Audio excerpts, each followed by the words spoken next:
Bonjour, c'est Ryan, j'espère que vous allez bien. Je vous retrouve pour une nouvelle vidéo qui portera sur Vénus.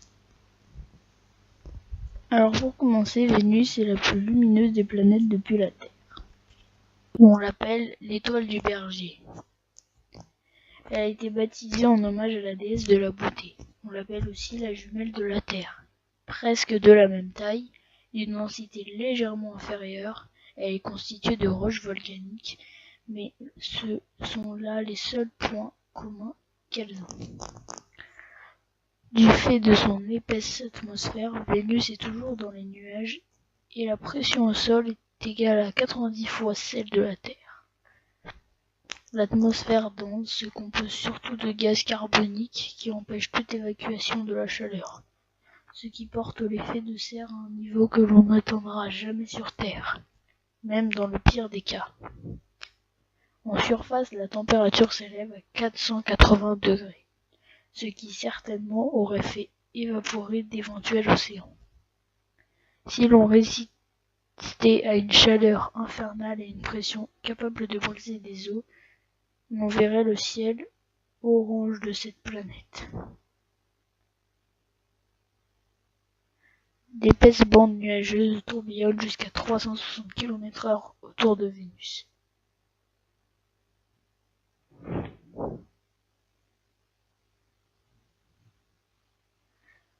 Quatre sondes russes Venera ont atterri sur Vénus et ont transmis des images.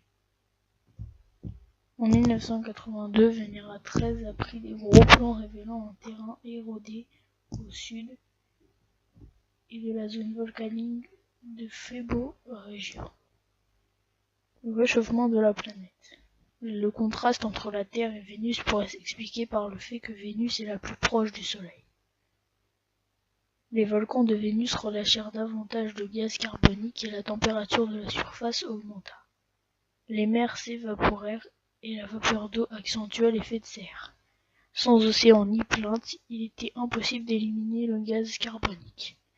Sur la Terre, des milliards de tonnes de gaz carbonique sont piégées dans les roches calcaires. Sur Vénus, ce gaz carbonique se trouve encore dans l'atmosphère. Le cartographe radar de Magellan révéla à la surface de Vénus un relief montagneux. Les révélations du relief, le cartographe de la sonde spatiale Magellan a montré des dômes de lave visqueuse ou épaisse et des coulées de basalte liquide, preuve d'une activité volcanique. Il n'a toutefois détecté aucun mouvement de la surface, qui est sur Terre à l'origine des chaînes volcaniques. Sur Vénus, les volcans sont dus à d'autres forces, encore inconnues.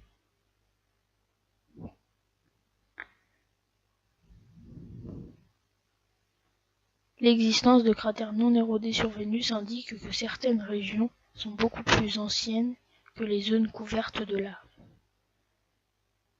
Le plus grand de ces cratères a un diamètre de 50 km. Pour bien voir Vénus à l'œil nu, il faut guetter après le coucher du soleil ou à l'aube. Comme la Lune, le soleil illumine un croissant, un demi-disque ou un disque plein de Vénus. Elle met 243 jours à tourner sur elle-même de l'est vers l'ouest. Ces journées sont donc plus longues que l'année, qui est la durée de son orbite autour du Soleil. Vénus est couverte d'un manteau et d'une croûte comme la Terre. L'intérieur contient un noyau en fer, en partie fondu. La rotation de cette planète, à la différence de la Terre, étant très lente, son champ magnétique est insignifiant. L'atmosphère de Vénus se compose à 96% de gaz carbonique. Il y a également de l'azote, de la vapeur d'eau et des traces d'acide sulfurique. C'est la fin de cette vidéo, j'espère que celle-ci vous aura plu. N'hésitez pas à commenter, liker, partager et abonne-toi, c'est gratuit. Je te laisse pour la suite et la science n'attend plus.